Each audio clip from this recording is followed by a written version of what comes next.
Okay, so grabe guys, ang daming nag-iyakan, lalo na itong si FL Liza, no? May nabasa kasi akong post dito sa social media. Itong si FL Liza, nung nalaman daw niya natatakbo si BP Sara pagka-presidente ngayong 2028, ay nag-react daw kaagad ito. Di ba? Nag-react daw kaagad ito, no? At ang sabi pa niya, nangambisyon daw itong si BP Sara. Ayan po yung post, ayan, ilagay ko dyan, baka sabihin nyo, gawa-gawa lang yan. Gawa-gawa ko lang ito, ayan po. Nabasa ko po yan sa Facebook, pinost po ni Vincent Torre Bungulan. So, bibigyan lang natin ng reaction ito. Kayo din, magbigay din kayo ng reaction dyan sa comment section kung ano yung masasabi nyo patungkol sa reaction ni F. Elisa na nangambisyon lang daw. Di umano, etong si BP Sara. Ayon po kay F. Elisa. So, basahin natin, sabi niya, nangambisyon, palamura, walang respeto. Kung ito ang klase ng taong tatakbo at kakandidato bilang Pangulo, God save the Philippines. Di ba? Ang galing, ano? As if itong bansa natin ngayon ay safe na safe. O, di ba? God save the Philippines. Yun po ang sabi niya. I won't mention any names, but you know who. Ayaw niyang mag-mention ng pangalan. Sino ba ang nag-announce ng isang araw na tatakbo pagka-presidente ngayong 2028? Di ba si BP Sara? Kahit hindi siya mag-mention ng name, halata namang para kay BP Sara yung mensahe niya. I won't mention your name, yun po ang sabi niya. Kaya ayan tuloy.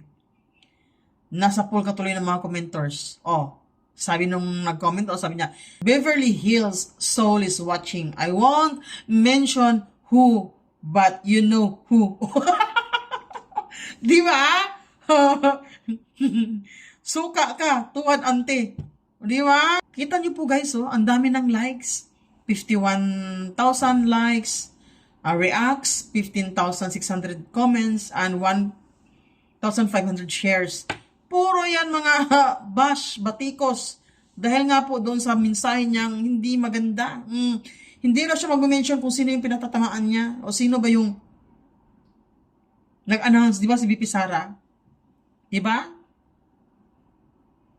Who's the addict or the addicts? Coke is life. I won't mention any name.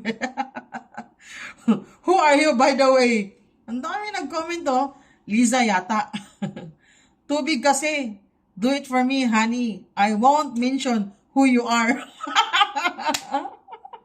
Grabe.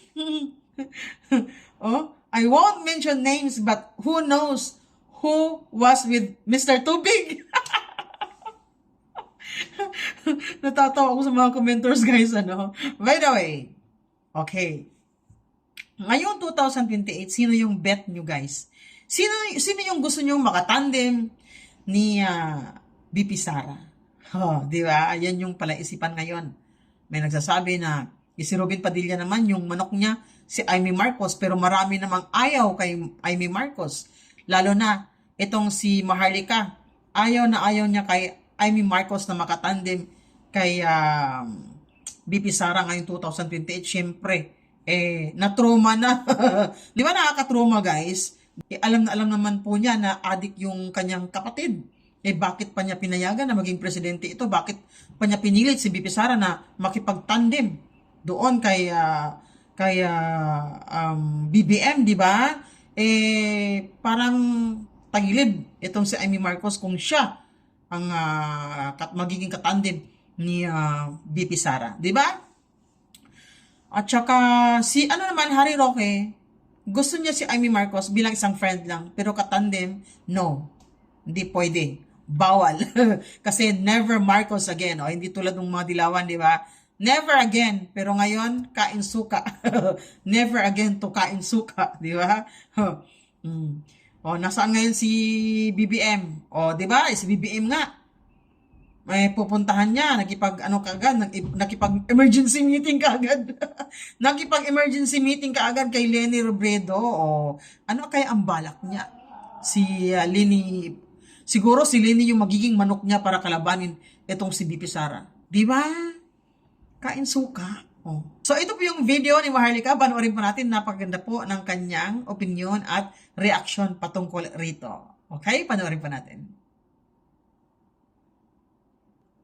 Walang forever sa mundong ito. Akala ninyo forever kayo dyan sa pwesto na ine-enjoy nyo ngayon? Dahil yung bigaon, yung alpot na lisatanas, na addictus, na kawatan, dahil nakasiksik kayong lahat dyan, hindi kayo forever dyan. Sabi ni Palangga, pwede din daw si Pulong, Vice President. Oh, hindi natin alam. Basta ako, never again kay sa mga Marcos. Okay lang kahit sino ang piliin ni Inday, wag lang si Amy. Kahit sino ang gusto niya maging katandem. Basta wag lang yung nakakonek sa mga Marcos o Marcos at sa mga dilawang kain suka. Dapat yung tipong talagang naninindigan laban sa mga Marcos, hindi lang yung naglalaro. Wag tayo kumuha ng maglilid sa bansa na sa pula sa puti, na nagpi-playing safe. Dapat talagang laban sa mga bangag. At naaapektuhan yung taong ito na magiging Vice President Inday Sara, naapektuhan siya sa mga ginagawa ng pagnanakaw ng mga bangag. Meaning, kung naaapektuhan yung taong yan, nagvo-voice out siya. Nagiging boses siya ng Pilipino. Sino ba nakikita niyo ngayon na boses ng Pilipino? Ako, nakikita ko lang na very vocal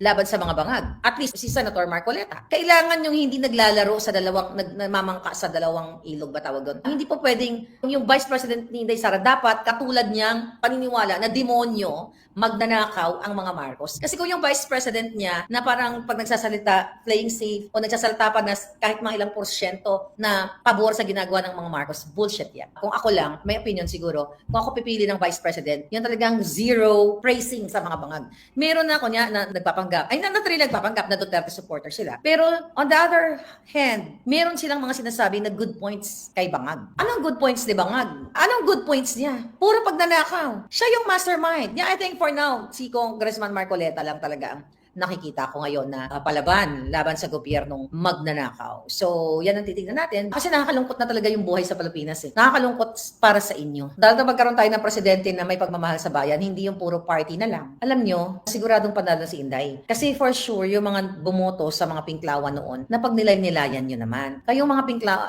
not the politicians, kayo yung mga ordinaryong Filipino na mga sumuporta kay Lenny o sa mga Aquino o dyan sa mga virus na yan, siguro naman naliwanagan na kayo na nag-away-away tayo dati. Ninaway niyo ako, grabe yung mga sinabi niyo sa akin dahil sinuportahan ko si Marcos Jr. Doon tayo nag-away-away. And now, isa nga ako sa nagsalita laban sa mga bangag dahil nga nakita ko at maraming information na nakarating sa atin. Pero kayo, look at you guys. Yung mga sinuportahan niyo, lahat ng mga sinuportahan niyo, nasaan sila? Nandoon kay bangag, kain suka, nakikipag-party-party. Make up your mind. Na iniwanan kayo sa ere ng mga leaders ninyong pinklawan. Si Kiko, na ipapahukay pa daw ang bangkay ni Marcos Sr. dahil magnanakaw. Look at him. Look at Sharon Cuneta. Diba? Tapos sa interview mo? Tapos na interview ko, kaya Alika, tuloy mo yung vlog mo. oo, tuloy natin ang vlog. Ewan ko ba? Minsan talaga. Dali, Okay, ayan. Natapos na po yung vlog ko, kaya part 2 ng aming joint okay. broadcast. Palangga. Alam mo, Palangga, dapat siguro hindi na ako tumigil. Nakakatuwa naman Bakit? kasi Ano yung nangyari mga doon? mainstream media, interviewin ka, pero makikidebate naman pala. No? Nakadebate ka ba? Oo, alam niyo po, Kwento mo nga. sasabihin ko lang sa Oo. basta mainstream media, pag ako yung didebate ko, subukan yung kaya niyo ako tarudin sa debate. Mhm. Lalo na kapag ang pinag-didebatihan na isang larawan na naituro ko for more than 20 years at pinag-aralan ko pa with an advanced degree, no, international law. Eh sa akin naman, pinagbibigyan ko lahat sa interview kasi importante naman talaga yung balitaktakan. No? Yes. Pero ang nangyayari, hindi rin naman ako atras sa debate, pero wag yung asahan na manalo kayo sa debate. Ano ba yung share mo dito? Well, kasi yung isang babaeng host kanina, ipapilitit kasi sinasabi na unang-una, hindi daw totoo na may tradisyon ng mga international tribunals na dahil mababaw yung ebidensyang hinihingi para sa warrant of arrest in international tribunals, nagbibigay ng interim release. Ang sabi ko kasi, kung titignan nyo ang record ng Yugoslavia at saka Rwanda Tribunal, yung mga mas naagang binuo na tribunals para sa mga krimen gaya ng crimes against humanity, talaga halos lahat nabigyan ng interim release. Kasi nga, mababaw yung dahilan para magkaroon ng warrant of arrest, binabalanse doon sa pagbibigay ng interim release. So sa Rwanda Tribunal, aking miyembro rin ng bar, halos lahat ng mga akusado roon umuwi ng Rwanda at nagpapakita lang sa Russia kapag may hearing na. Pinipilit nila na hindi daw ganoon na patakaran. Sabi ko, sa ICC, hindi nga nasusunod yung ganyang tradisyon. Na mali. Kasi ang babaw-babaw naman ng ebidensya para sa warrant of arrest, and yet pinagkakalit ang interim release. In fact, ang probable cause, ngayon pa lang, i-determine sa information of charges. Yes. Kita nyo nangyari kay Tatay Digo, isang taon na nakakulong. Wala pang probable cause, nakakulong. Nakakulong. Tama ba yun? That's actually arbitrary arrest. Dahil wala pang probable cause, kinulong na isang taon. Hindi pa parusa na yung pagkakakulong na isang taon. nagpupumilit yung babae na mas alam niya ang international law. Mhm. Ma'am, ako naman po ay nag-aral ng Master of Laws on International Law under the greatest professors of Mhm. international law, Eddie Lauterbach, Roslyn Higgins, no? At ako'y nagturo naman for almost 20 years ng international law. Siguro alam ko naman niya. Yeah. Ako kauna-unahang na-admit sa ICC. In fact, mga Pilipino ron, mga dati kong kasama yun, narinig ko rin para ma-admit. No? So medyo respetuhan naman tayo. No? Siguro kung may issue yan ng journalism, ako hindi naman ako mag-insist kasi hindi naman ako talaga journalist. No? Pero yung mga bagay-bagay na pinag-aaralan, sana respeto naman. No? Yes. At saka pag journalist kasi, pag in-interview ka, hindi ka dapat, like ako, journalist ako, hindi ako pwede makipagbalitaktakan sa'yo. O, Hindi ako pwede makipag-debate. Oo. Kasi kukunin ko lang yung, like, your insights, Oo. yung opinion mo as, like a lawyer or whatever. Oo. Hindi ako pwede makipagtalo sa'yo. Oo nga, iba-iba naman. Kaya makikita mo yung talagang bihasang Report. mamahayag doon, si Abby Pamintuan, hindi naman nakikita. Napagtalo. Halos wala ka siyang naitanong, kundi ano lang yung talaga yung mga facts tungkol dun sa mga aking asylum. Baka anti-Duterte yun. Sigurado yun. Meron pa sila, bakit ka humihingi ng asylum? Persecution yun. Sabi ko, yan nga yung aking dahilan, no? Yung tanim kaso ko, na wala Yes. tayong ebidensya, wala man lang complainant laban sa akin, bata ko rin saka nakakita, human trafficking, wala man nagre-reklamo sa akin na re-recruit ko sa kanila, no? Diba, sentido ko mo niya, miskin hindi ka abigado, alam kong tanim kaso lang yan, no? At yan naman ay desisyon para sa Austria dahil sila yung magdedesisyon kung ako nga ay biktima ng political persecution. Pero wag niyo pong kakalimutan, talagang karapatang pantao yan. Alam mo, natutuwa ako, miski umalis ako, ha? Andiyan pa rin tayo, sila. ang dami pa rin. Kanina, 2,000 silang nanonood bago ako umalis. Hindi, nandito Ayun, sila. Pareho tayo, tagwa Magkaroon 1,500 ganon. na nanonood. Yeah. Anyway, napag-usapan niyo na ba kung sino Vice President? Oo, sabi ko never again. No, with the Never Marcos. again. Pero I'm sure, gustong-gusto ni Mangga. Oh, I'm gusto sure niya. gusto niya magkaroon ng part 2 ang Duterte Marcos. Pero ma'am, No. ako, I consider you as a friend, pero Marcos ka. Alam naman namin na Yes. ginagawa mo lahat ng ginagawa mo para masalba lang ang pangalan ng Marcos dahil alam mo sinira na tuluyan ng kapatid mo. At kung hindi ka talaga namang gagawa ng mga ganitong ginagawa mo, talaga kasusuklaman ng Marcos. Pero ma'am, tanggapin nyo na, kinasusuklaman ng pangalan ng Marcos. Yeah. So sasabihin na lang natin, siguro kapag binitin na silang patiwarek, huwag kang ibitin patiwarek, no? Huwag kang isama, no? Pero huwag po kayong magugulat kung talaga kasusuklaman ng pangalan talaga ng Marcos. Kahit ano pa ang gawin ninyo Kaya nga. para salbahin ang pangalan ng Marcos. Kaya ako naman, Spoke, sabi ko, okay lang sa akin, no, na yung i-maintain ni VP yung friendship niya kay Amy Marcos. Ay, But sa kanila yun. kanila yun, tama. Kanila yun, wala tayo doon. Oo. Pero never again sa Vice Presidency. Ako, I still consider her as a friend. Si Marcos, Aha. si Ivy. Kasi nakakatawa siya babae bakla. Talagang never a dull moment. Ako hindi. No? Pero, friendship is friendship. Pero yung ginawa ng Marcos sa Pilipinas, yan po ay kabahagi din ng kasaysayan. Yeah. Hindi mabubura. So, pasensyahan lang po tayo. Iba yung ating pagkakaibigan. Pero iba naman yung Para sa bayan. pagsuporta sa inyong patuloy na patuloy na partisipasyon sa ating politika. Yeah. So, salute po ang Marcos sa ating Salute politika. talaga. So, pasensya na po. Kasi Tsaka- tayo po ay magkaibigan. At saka, Spokes, ang sa akin dyan, delikado si Inday Sara. Oo! Delikado siya. Kapag vice president yan, baka siya pang maglaso oo, niya siya para Marcos maglasonin. again. Diba? Kasi objective talaga, Marcos forever. Diba? Yes. Hindi naman sinabi na Bongbong Jr. Marcos ang forever. Yeah, basta Marcos forever. Yun ang Baka sabi mamaya, nila. hindi na makatulog si Inday Sara niya kung siya vice president. Pero sino gusto mong vice president? Unanimous tayo dyan. Unanimous. Sabay tayo. Ang gusto nating vice president Ako ay si Robin! Ganon! Dahil maghiwalay pa na tayo. Hindi, okay lang. Ikaw, Okay lang si Marcoleta. Robin. Ako, Robin Padilla. No, pero ako, sabi ko nga kanina, Stokes, Oo. gusto ko lang masaya tayo. Okay. Sabi ko, okay lang sa akin kahit sino. Robin, Marcoleta, kahit huwag lang si Amy. Well, pareho tayo dyan. Wag si Ivy. Pero ako, mas gusto ko si Robin. Bakit? Practical. Talagang super lakas ni VP sa Visayas at Yeah. Mindanao. Kaya kailangan ng rest back ni VP sa Luzon. Kasi pag nakakuha ng malakas na kandidato na magsusolid ang Metro Manila at ang Luzon, po pwedeng mapantayan ng Visayas at Mindanao. Mhm, It's an issue of Kasi population. lakas si Robin. At saka kung sino ang boboto. Yeah. Pero si Robin kasi dala-dala niya ang boto ng Luzon at hindi na niya kinakailangan dalhin sa Visayas at sa Mindanao dahil That's gusto rin true. siya. So sa tingin ko, pag kinuha niya si Robin Padilla, makakatulong sa Luzon Yeah. at at the same time, hindi na siya pasanin sa Visayas at sa Mindanao. Aha. Ang maraming lalaki at artista, pero nakita naman natin, no, ibang puso ni Robin Padilla, siguro doon sa karanasan niya, na Aha. siya ay nakakulong, na-realize niya, na kanyang pagkakamali, nagbagong buhay. Nakikita naman natin talaga na iba ang puso ngayon ng Robin Padilla. Na ako makapagsabi din ako yan kasi Oo. na-meet ko, nakasama Oo. natin siya. Dati kasi nung hindi ko pa siya nakilala sa personal, may mga sinasabi din ako sa kanya Oo. na kung ano-ano. Kasi based dun sa Oo. kung ano lang nakikita mo sa TV. Pero yan, tama ka eh.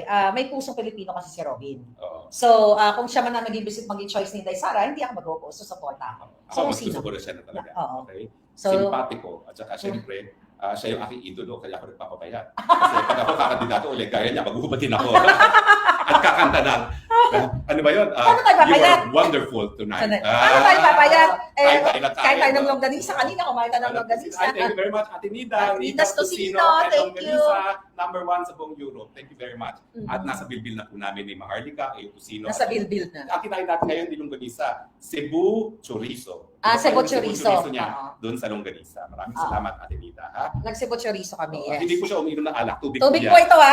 Para sa Pilipinas, nilalagay namin Ilalagay sa bote. ng Coke Kasi ang tubig. sarap. Oo. Kasi masarap ang tubig dito sa Austria. Mhm. Anyway, Buti may palangga. disclaimer. Tayo ay meron tayong imimit na mga May meet kaibigan. kami. Pero ilan 10:30 pa naman ang tapos. Teka muna, basahin muna natin, folks. Sandali lang. Tingnan natin ang Oo, mga- andyan. Marami, Ikaw na iba, magbasa. ayaw, Oo, Senator Padilla or Senator Bongo. Si Senator Marcoleta na lang, ayaw namin kay Robin, may mga ganun din. Ah. Pero alam mo, that's normal eh, kasi kanya-kanya tayo. Pero ako naman talaga, folks, kung sino man ang maging tandem na Inday, susuportahan ko, basta wag lang si Amy Marcos. Oo, tingnan ko And- naman, yeah. alam naman ni Inday na hindi po pwede sa Amy Marcos. Alam din niya ni yun? Amy Marcos Oo. na for purposes of delicadeza, hindi na siya maghahangalan. Gusto na lang niya, kahit papaano, maisalba yung pangalan ng kanyang ama.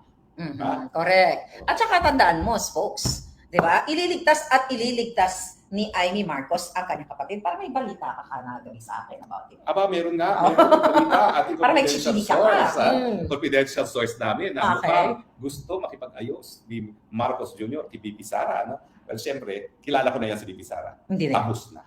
The train has left. Yeah. Wala nang balikan yan. Ang gusto ni Inday Sara ngayon, katarungan sa nangyari sa kanyang ama na hanggang ngayon nakakulong doon sa dahig. Mhm. At talaga namang hindi yan magpapatawad. Kaya takot na sila ngayon, nanginginig na Nanginig sila. na, yeah. Dahil baka mamaya lahat ng plano nila hindi pa rin umepekto at maging presidente pa rin, lagot na sila. No? Pero alam mo, si Bibi Sara naman ay isang Kristiyano. Mhm. Pagkat alam ko na pareho kaming horse at ang aming mga Chinese horoscope na talagang Ah, malalakas kasi- ang dating. Aha. Unlike me, yung pagiging horse niya ay mas kalmado. Ako talaga hysterical. Alam ko yan. po ako. Alam ko yan. 1966, hysterical ako. Pero siya, yung pagiging horse Kalma niya, siya, no? kalmado. Kalmado. Realistic. Yeah. So, in that At sense, saka miski grabe pareho yung kami. nakikaramdam. Oo, miski pareho Ang kami. Haruroki kasi Kabaliktad, hysterical. Hysterical. Oo, malaki hysterical. So, yan ang pagkakaiba namin. Yes, kaya naman nakakatawa. At pero ako talaga, I'm so happy today na in-announce ni Inday Sara yon. At Oo least, nga eh. may malinaw na tayong kandidato. Ipag-asa na! Although Yeah. ako, ayaw ko maganda yung 2028. Kung kaya natin patalsikin pa rin ngayon. Ang mga Tapos pangat. natin Pagkasikin yun. na natin. People power nasa sa Liga Batas yan kasi feeling ko lahat gagawin nila para hindi ka maging presidente si Inday Sara. Hanggang maalis natin ang paghawak nila sa mga makina, wala talagang garansya na magkakaroon ng honest to goodness na eleksyon. Kaya mga tao, mga people, kung kaya pa rin natin, people power is constitutional, people power pa rin natin yan si Bangag. Marcos Jr. Yes.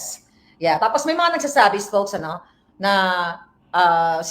si Robin, ating Senator Robin Padilla na daw may dikit daw kay Amy. Anong makakomento mo diyan? Dikit kay Amy. Alam mo talaga kasi naman, bilang isang tao, talaga naman tatawa ka pagkasama mo si Sure. Amy Marcos. Kaya nga ako, I consider her as a friend. Although she probably never considered me a friend dahil talagang nung tumakbo ko sa Senado, hindi niya ako binigyan ng boto sa Ilocos. Pero syempre, tawa pa rin ako ng tawa pag nandyan siya. No? So sa akin, iba talaga yun. Iba yung pagkakaibigan, iba naman yung Ah, politika. yeah. Kasi sa politika, meron kang obligasyon sa taong bayan.